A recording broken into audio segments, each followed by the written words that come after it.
राहों पर चलना है, हमें उन राहों पर चलना है, जहाँ गिरना और संभलना है। हमें उन राहों पर चलना है, जहाँ गिरना और संभलना है। हम हैं वो दीप औरों के लिए, जिन्हें तूफानों में जलना है। हमें उन राहों पर चलना है, जहाँ गिरना और संभलना है।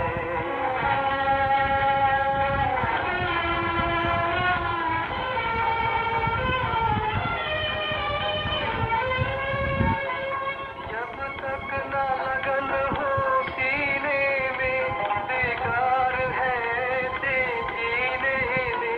जब तक ना लगन हो सीने में, बेकार है जीने में। चढ़ना है हमें चंदा की तरह, सूरज की तरह नहीं ढलना है। हमें उन राहों पर चलना है, जहाँ गिरना और संभलना है। हम हैं ओली औरों के लिए, जिन्हें तूफानों में जलना है। हमें उन राहों पर चलना है, जहाँ गिरना और संभलना है।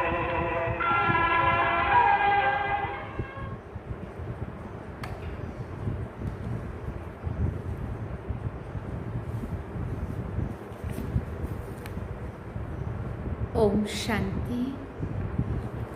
बाबा गुड मॉर्निंग। आज बाबा के 17 मई 2023 के महावाक्य हैं। बाबा ने सार में कहा, मीठे बच्चे, स्वयं की संभाल करने के लिए रोज 2 बारी ज्ञान स्नान करो। माया तुमसे भूलें कराती, बाप तुमको अभूल बनाते। बाबा ने प्रश्न पूछा, किस निश्चय व पुरुषार्थ के आधार पर बाप की पूरी मदद मिलती है? तो बाबा ने उत्तर में कहा, पहले पक्का निश्चय हो कि मेरा तो एक शिव बाबा, दूसरा ना कोई, साथ साथ पूरा बलि चढ़े अर्थात ट्रस्टी बन प्यार से सेवा करे, तो ऐसे बच्चे को बाप की पूरी मदद मिलती है। गीत में सुना, हमें उन राहों पर चलना है। ओम शांति। गीत में ये कौन कहते हैं? परम पिता परमात्मा ज्ञान का सागर कहते हैं, बच्चे, हम तुम्हें अभी जिस राह पर चला रहे हैं वह माया पर जीत पाने की जो मत अथवा राय दे रहे हैं, उसमें ये तो होगा ही। कोई गिरेंगे तो कोई उठते व संभलते रहेंगे, सुरजीत और मूर्छित होते रहेंगे। सुरजित होने के लिए ये संजीवनी बूटी है। परमपिता परमात्मा की है ज्ञान बुद्धि। रामायण में भी कहानी है ना, राम और रावण की युद्ध हुई, फिर लक्ष्मण मूर्छित हो गया, संजीवनी बूटी ले आया।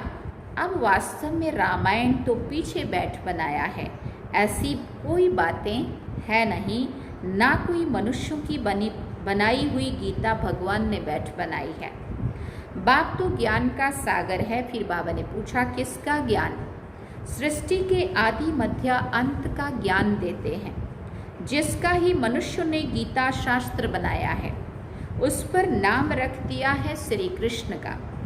जैसे बाप की जीवन कहानी में अगर कोई बच्चे का नाम लिख दे तो क्या होगा, वैसे ही शिव बाबा ने जन्म दिया गीता को। उस गीता में श्री कृष्ण का नाम डाल दिया है, इसलिए अनर्थ हो गया है। गीता खंडन होने से सभी मनुष्य आत्माओं का बुद्धि योग परमात्मा से टूट गया है। तो मनुष्य पवित्र कैसे बने? इस योग अग्नि से ही हम पवित्र बनते हैं, ना कि गंगा जल से। बाबा है ज्ञान का सागर। ज्ञान अमृत से मनुष्य को देवता बनाते हैं। बाकी अमृत पानी को नहीं कहा जाता, ये है पढ़ाई। पढ़ाई माना नॉलेज। ये शास्त्र तो भारतवासियों ने द्वापर में बनाए हैं। मनुष्य कहते हैं शास्त्र अनादि है, हम कहते हैं ड्रामा ही अनादि है। परंतु ऐसे नहीं कि ये कोई शास्त्र सतयुग से शुरू हुए हैं। यह सब अनादि है, माना ड्रामा में नोंद है। द्वापर से लेकर मनुष्य लिखते ही आए हैं। अब बेहद के बाप ने अपनी सारी जीवन कहानी बताई है। कहते हैं सतयुग त्रेता में मेरा पार्ट नहीं है। सृष्टि ड्रामा अनुसार चलती रहती है। मेरा भी ड्रामा के अंदर पार्ट नोंधा हुआ है। मैं ड्रामा के बंधन में बंधा हुआ हूँ। सतयुग त्रेता में मेरा पार्ट नहीं है। जैसे क्राइस्ट बुद्ध आदि का सतयुग त्रेता में पार्ट नहीं है ना।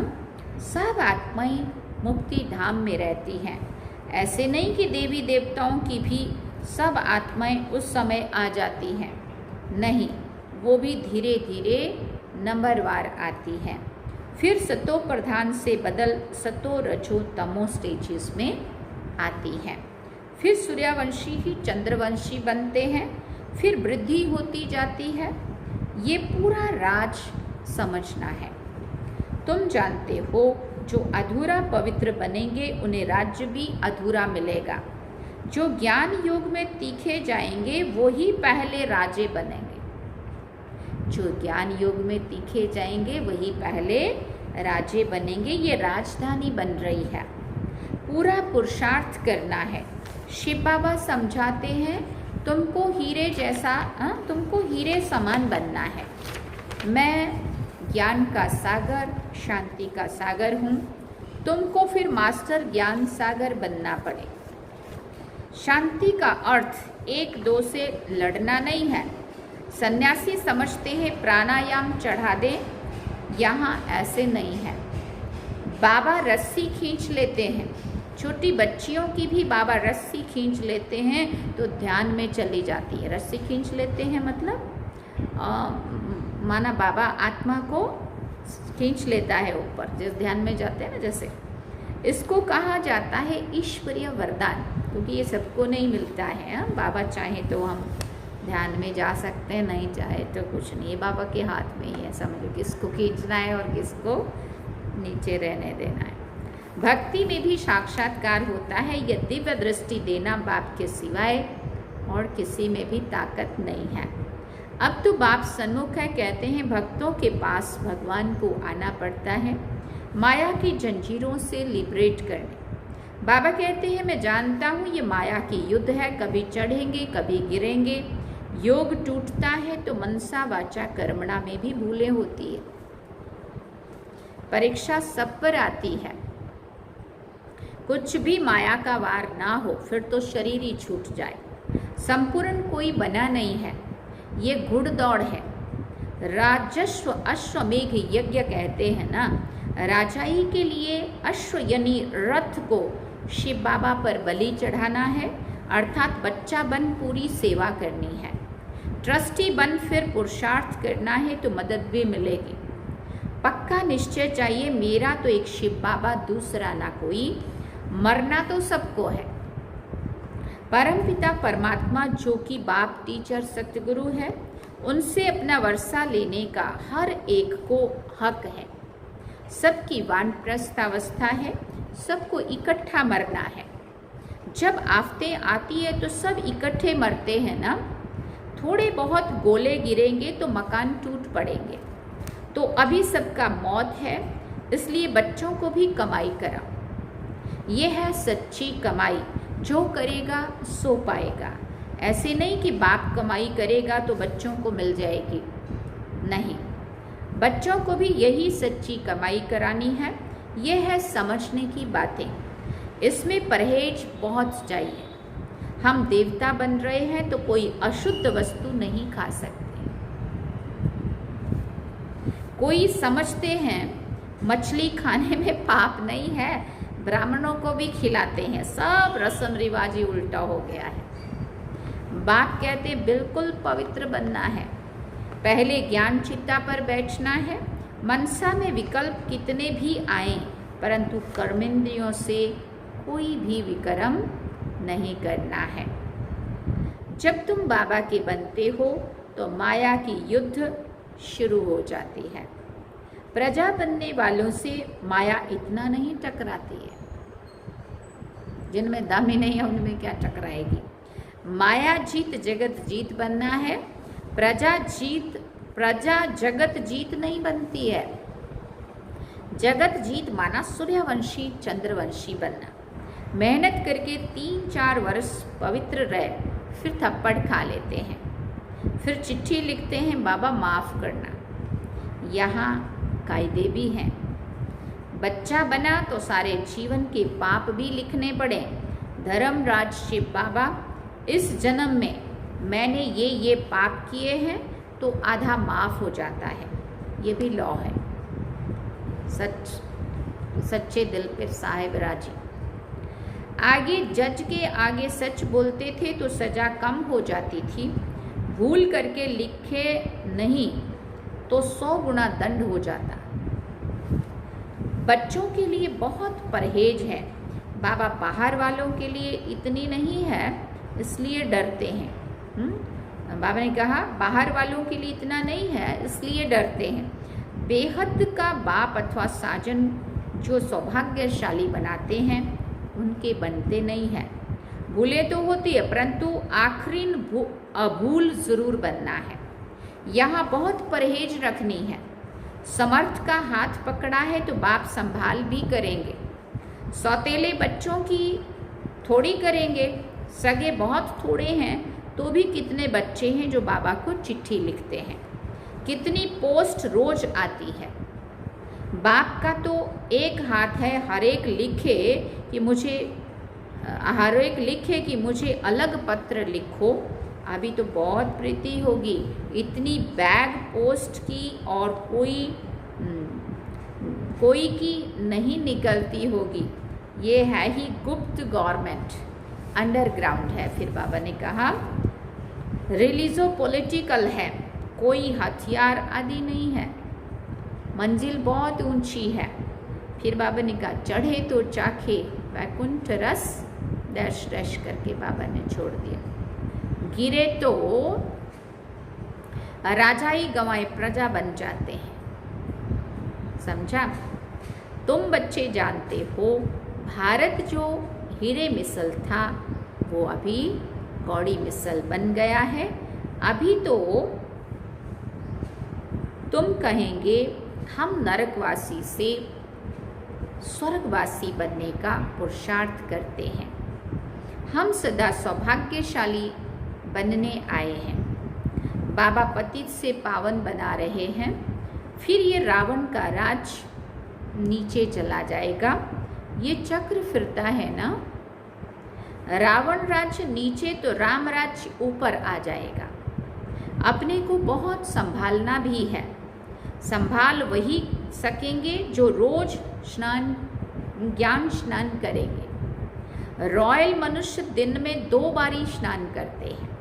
ये भी अमृत वेले और नुमा शाम 2 बारी ज्ञान स्नान जरूर करना चाहिए। एक बारी 1 घंटा पढ़कर फिर दूसरा बारी मुरली को रिवाइज करना है। ज़रूर रिवाइज करना है। दादियाँ देखो 8 बारी मुरली पढ़ती थी। धारणा करनी और करानी है। नहीं पढ़ने का टाइम हो कर्म करते हुए भी। यूट्यूब आजकल इतना सुख देता है, कुछ भी सर्च कर लो। रोज की मुरली, अभी आशा दीदी की सुन लो, अभी दादी की सुन लो, अभी फलानी दीदी की सुन लो। 8 बारी अलग अलग मुरली सुन के भी हम अपना चार्ट अच्छा, क्योंकि इतना जितनी बारी सुनेंगे अलग अलग वैरायटी सुन लो। कभी किसी का सुन लिया, कभी किसी का सुन लिया, कभी भूल से ये वाला भी सुन लिया, है ना। तो नहीं तो हम सोचते हैं ना हमने तो दादी की सुन लिया, एक बार सुन लिया भी क्या, तो बार बार और बातें हम बार बार सुन लेते हैं, उसमें टाइम जाता है। तो क्यों ना हम बाबा की मुरली बार बार सुने, क्योंकि मुरली में सब कुछ आता है। और मुरली अगर सुन ली ना तो आपको बहुत सारे लोगों की बातें या बहुत सारे लोगों की क्लासें सुनने की ज़रूरत भी नहीं पड़ती है ना। आज शिवानी बहन देखो कितना सारा ज्ञान का, इतनी सुंदर बातें सुनाती है। बोला मैं मुरली के सिवाय और कुछ नहीं पढ़ती, ना किसी की क्लास सुनती।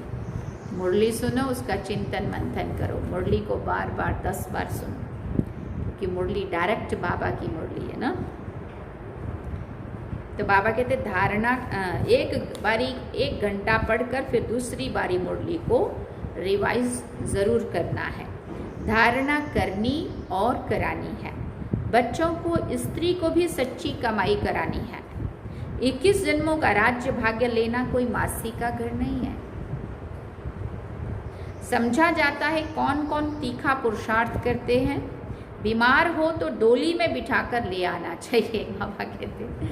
मतलब मुरली का महत्व, बाबा की पढ़ाई का महत्व, हाँ, कि बीमार हो तो भी चाहे डोली में बिठाकर लाओ, पर ले आओ उसको क्लास में। और यहाँ तो भले चंगे स्वस्थ तंदुरुस्त भी सुस्ती मार रहे होते हैं। ज्ञान अमृत मुख में हो तब प्राण तन से निकले। अंधा बहरा कोई भी कमाई कर सकता है। बहरा है वो, अगर सुन नहीं सकता तो पढ़ सकता है। अंधा है, देख नहीं सकता, पढ़ नहीं सकता तो सुन सकता है ना। ज्ञान तो बड़ा सहज है। बाप से वर्षा लेना है। एक ही बार बाप सन्मुख आकर बादशाही देते हैं। बच्चे सुखी हुए तो बाप वानप्रस्थ में चले जाते हैं। बेहद का बाप सबको सुखी कर खुद परम धाम में जाए बैठ जाते हैं। फिर आत्माएं नंबरवार वहाँ से आती रहती हैं। कोई को भेजते नहीं हैं। ये कहने में आता है, लेकिन ये ऑटोमेटिकली ड्रामा चलता रहता है। अपने टाइम पर धर्म स्थापन करने आना ही है। तुम जानते हो हम ब्रह्मावंशी ब्राह्मण हैं। शिववंशी तो सारी दुनिया है। फिर जिस्मानी बाप हो गया ब्रह्मा। ब्रह्मा के बच्चे हम भाई बहन ठहरे। अभी हम हैं ईश्वरीय धर्म के। सतयुग में होंगे देवी देवता धर्म के। अब ईश्वर के पास जन्म लिया है। अभी हम उनके बन गए हैं। मनुष्य रचता को ना जानने के कारण रचना के आदि मध्य अंत को नहीं जानते हैं। उनको कहा जाता है नास्तिक, कौड़ी तुल्य। बरोबर अभी हम आस्तिक बने हैं तो हम हीरे तुल्य बन जाते हैं।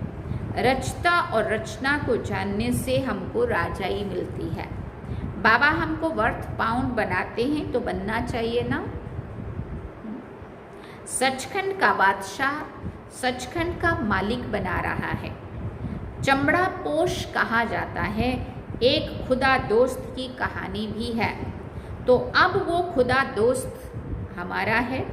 खुदा दोस्त अल्लाह अव्वल दिन और हाथमताई का खेल सारा अभी का है।